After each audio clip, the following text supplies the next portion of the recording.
Yo, what's up everybody? Thanks for checking out episode 1. Today we're going to talk about the coil pot technique. It is one of my go-to methods for making some colored tubing out of rod. Most of us probably saw this technique, or at least this concept, back in high school pottery class. It's basically the same, it's just with a rod of glass instead. First thing, always clean your glass. It's a good habit to get into. I try to clean everything before it goes into the flame or into my kiln. So first off, for coiling, I will flare my blow tube. That's just a piece of 12 mil. I'm just gonna do one rod of raindrop. It's a nice transparent color. Requires a nice neutral flame. I usually oxidize a little bit just to be safe. So you can see my hand spinning there. I'm basically pushing the rod with my thumb. It's kind of backwards from the way you normally spin. As quick as I can while heating up a good amount so you get in the right rhythm. You can lay down quite a bit of rod pretty quick. You notice there I'm heating it up with my tool still attached. That's just to be careful that, you know, if you go back and you heat up that handle side, that wants to crack off a lot of the time. So here I'm just closing that up, getting ready to attach a punny, and then work my heat back down towards my handle. And I'll usually start melting in on my handle side. So here we go, just melting. I will heat there, down there by the handle, and then I'll move down to the middle section, get that all worked in. Really just trying to be the lathe. That is, you know, going through my head. Keep everything even. The more control you have, the more even your tubing will be, the nicer it's gonna shape out, the nicer your piece is gonna be, etc., etc. That's the part that really takes the most practice. So here we go.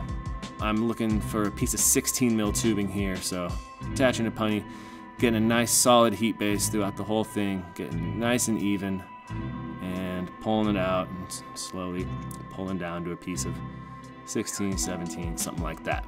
Close enough. The raindrop's nice. Very few coil marks. You know, you can't just coil up any color and expect it to look good. You do have to be somewhat choosy with what you use in this application. That was one stick. Oftentimes you need more. So here I'm going to coil up 4 sticks of Eclipse. So in order for that, I like to start with a nice big collar. This is some 32 by 4. It can take a lot more heat. It's not going to get floppy on you, and you already have that diameter to start with, so it just makes your life easier. That V-necking tool is nice, saves time. I use it all the time. Here we go, just flaring open my collar, getting a nice thick end to start adding that Eclipse onto. There's nothing fun about coiling up 4 sticks. It's heavy and it's hot and your hands cramp up and it's not enjoyable the whole time. You know, there's discomfort, and I think that's a big part of cleanliness is your patience and your willingness to just dedicate these moments to kind of being uncomfortable. That's kind of the love that we put into it to deal with, to have clean work, you know. These shitty moments are only gonna be temporary. You won't even remember them. But the cleanliness of your finished product, of your piece, you know, that lasts a lot longer. So here we go, just reheating when you're coiling 4 sticks. I probably reheat after every half a stick just to make sure that thing doesn't just fall off of my collar there.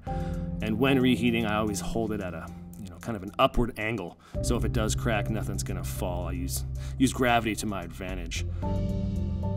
This is one of those techniques where the more you do it, you will develop your own style. So I'm not saying that this is the only way or the best way. This is just how I go about it. Coiling, coiling, sweating, coiling, coiling, melting, sweating. With this color, you know, sometimes you're gonna have some air in it, so I won't weld sticks together. I'll just use my little clip tool. I don't want to trap any air in the rods there before I coil them, so there we go.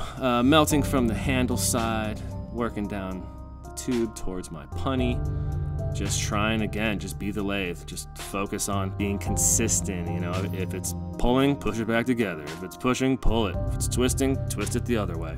Sounds easy, but it really is it's what makes you a good glass blower or not. In my opinion, is the control. So a lot of the time it really boils down to just how much time are you willing to take to focus and practice on your fundamental skills. I can't stress that enough, especially when beginning. There they are, some Eclipse, some Raindrop.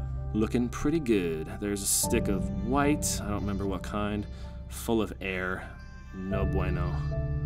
Goodbye. You're gonna run into that sometimes. I just toss it. I'd rather not fight my materials.